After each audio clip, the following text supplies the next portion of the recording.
In my spoiler review of Evil Dead Burn, I called out the post-credits scene and asked a question a lot of us were thinking: why the hell is Ellie back? At the time, it felt like a total break in the franchise logic. We saw the Marauder get put through an industrial wood chipper at the end of Evil Dead Rise. She was turned into a liquidized pulp.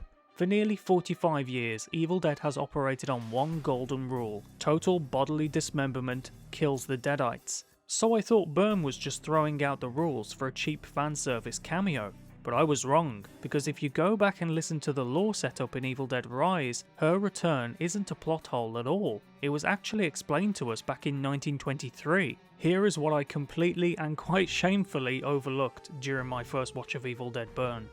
Cheers.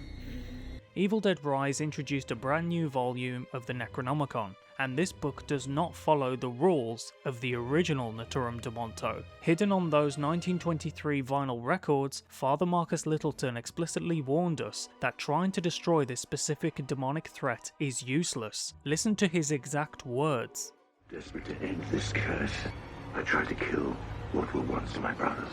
I led them to the woodshed and set it ablaze, but they danced in its flame and reveled in its burn. I buried their squirming, spitting corpses in consecrated earth, but they arose again, rotting and rage-filled.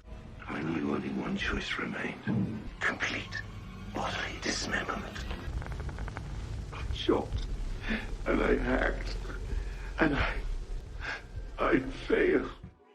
Everything that was already established back in Evil Dead 2013 in order to kill a Deadite or free a possessed soul is now totally irrelevant. Setting them on fire? Useless. A live burial? Useless. And complete bodily dismemberment? Absolutely useless.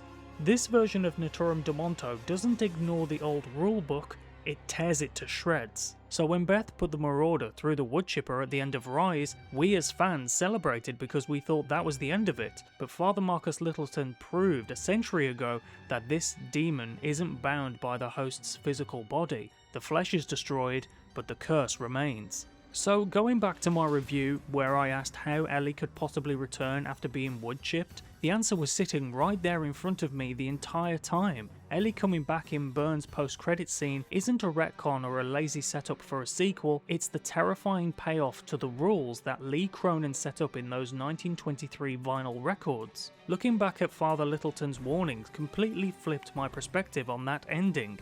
Did you fellow Deadites pick up on Father Marcus Littleton's quotes when you saw Ellie's return at the end of Evil Dead Burn, or were you as baffled as I was at first? Let me know in the comments down below. If you enjoyed this video, hit that like button, subscribe for more Evil Dead breakdowns, and as always, stay groovy.